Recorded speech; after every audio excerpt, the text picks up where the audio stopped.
song that we're going to be going through is Fireproof. This is the first song in the album. It's on the title track. The song is one of the more catchy 80s vibe type songs in the album. It also has an energetic and more of like a band music type vibe to it. This song is mainly talking about overcoming struggles and having faith in some sort of a support system, which works pretty well since this is the first album since she left SM, where she's gone through a lot and still coming out strong, while we are, in a way, the fans, like the Revel Ups, the support system that she needed. This song definitely made me move my head and legs while I was listening to it, so it means that I do like it, because that's, I guess, a way I measure if I like something a lot or not. Does just feel like a chill song that you can listen to while just kind of, shimmering down after a long day of work, or just while, doing something. Overall, it is a pretty good song and a pretty good start to the album. The only problem I have with most of the songs in this album is that they're either 3 minutes long or shorter. I feel like if they were like 3 minutes and a half, which is like the average length of a K-pop song, it would have been better. It would make the songs shine more.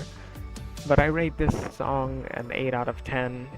I feel like if it was a little bit longer, it could have gone a little bit more, maybe like an 8.5, but it has a vibe that I really like. Like, the song is Sunkiss, the title track, which I've already, talked about when I looked at the music video. This one, in the music video, we see some Wendy having like some sort of like sun allergy. I think that's just a music video concept. It wasn't actually the song that talks about this. And we see, her like controlling the day and night cycle with some sort of a device in the music video.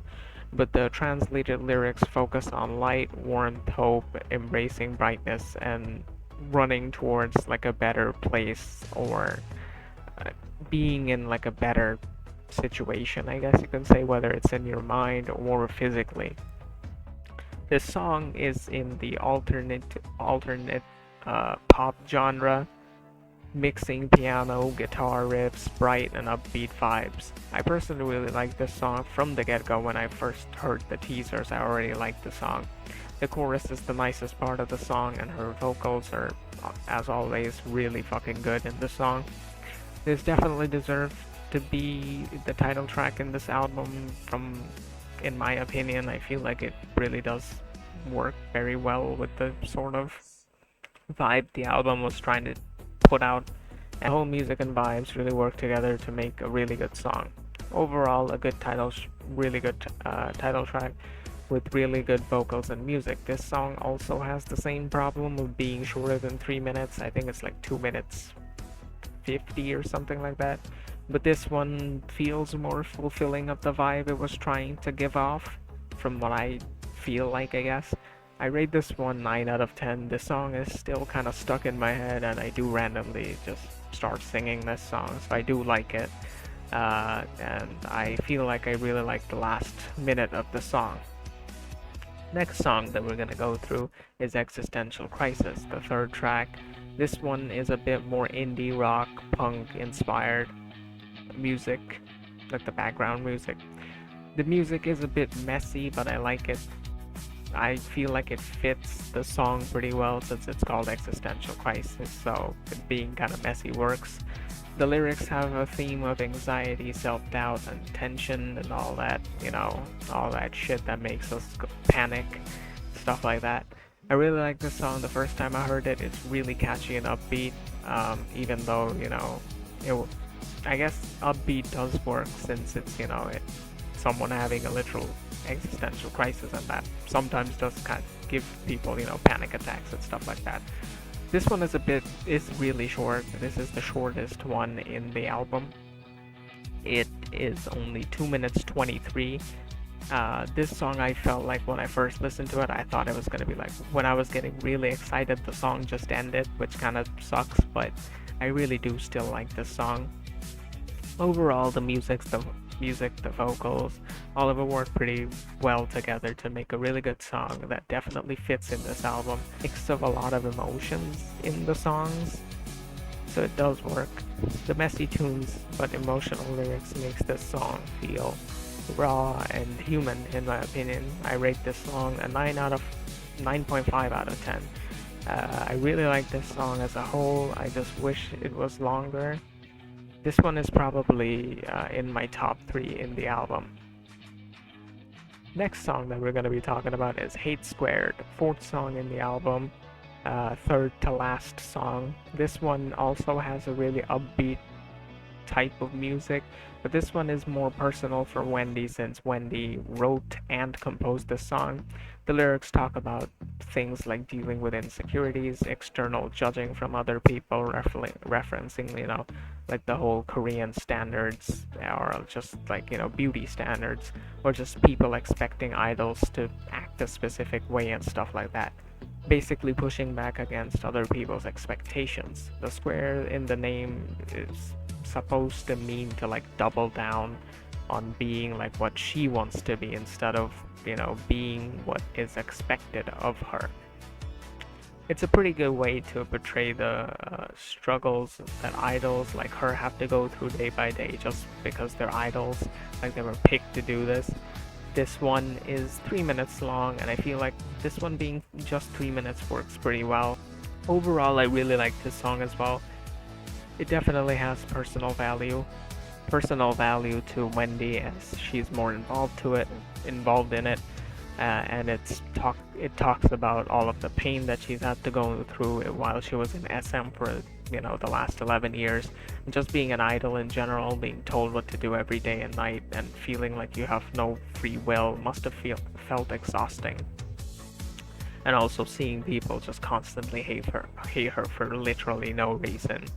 But now that she is free from SM, she can talk about this stuff without being shunned or put on the backseat of her own works, like in Wish You Hell, which wasn't properly promoted by SM because she was like, they were kind of slowly showing like they're like not really interested in like pushing Red Velvet anymore. There's a lot of stuff in that whole place as well that I could talk about, but I'm not going to get into that. I give this song a 9.3. It is really good, but I still feel like Existential Crisis is a little bit better to me. Next song is Chapter U. This is the fifth and the second to last song in the album. This one is a bit more slower and has a more intimate or like close feeling to it. It feels like a song someone might sing to their significant other or someone that just means a lot to them, to that person. The music is also really reminiscent of, from my perspective, being in like a sort of camp at night, like you're hiking with that person and like, you make a fire camp at night and just kind of sing the song to them since the background music is just like guitar.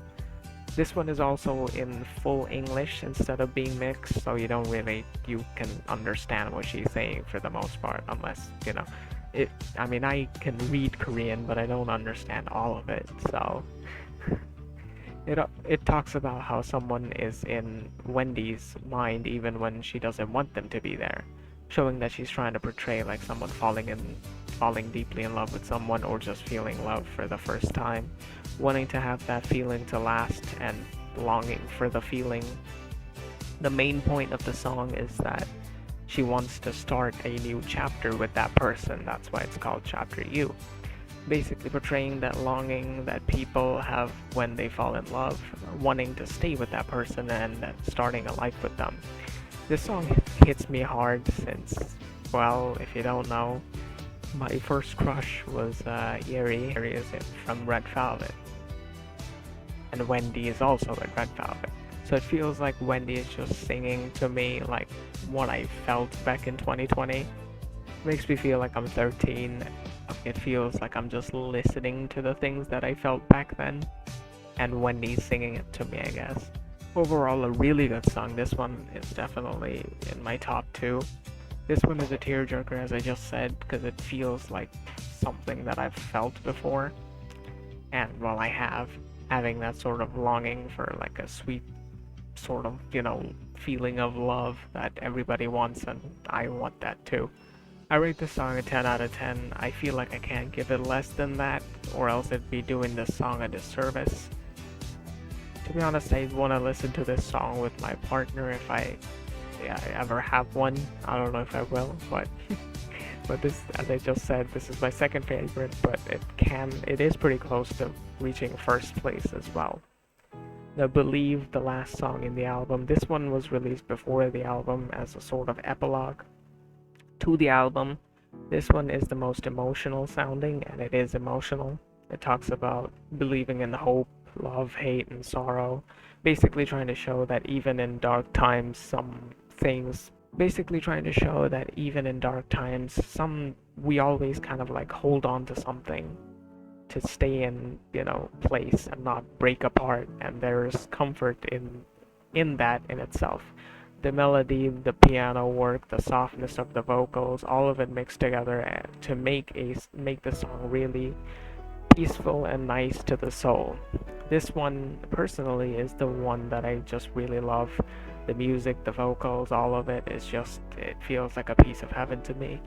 I was really surprised when I heard this before the album came out. Genuinely surprised that like this was released before the album. This is the best song in my opinion from the album, and I was genuinely shocked at how fucking beautiful this song is. Like I was tearing up when I first heard it. I was like, what the fuck? They released this before the album even came out, and it's really surprising. And that sort of thing doesn't really happen to me anymore. Like I don't really feel surprised by stuff anymore. Like, yeah, I just listen to music and go like, oh, yeah, okay, that's cool. Go like, oh yeah, that was great, and that's it. Um, but yeah, the vocals, as I said before, are really beautiful as it gets for Wendy. Her vocals in this song genuinely made me feel like I'm levitating. That's a little bit too far, I think, but yeah. The song also feels like a way of saying that even during dark times, Wendy will stay with us like we have been with her when she's had to go through a lot of stuff, but maybe that's just me being a pseudo-analyst, I don't know. Overall, the best song in the album and the best way to end the album off.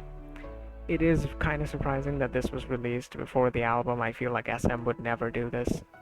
And they gave it to us before the album even came out. Really good song with really good vocals from the vocal queen. That is how I wrote it in the script. I'll rate this song a 10 out of 10. I would have given it more if the rating, because I feel like it definitely exceeds the rating system in my opinion. But overall, I think I'll probably rate this album probably a 10 out of 10 because I really, really like this album. Like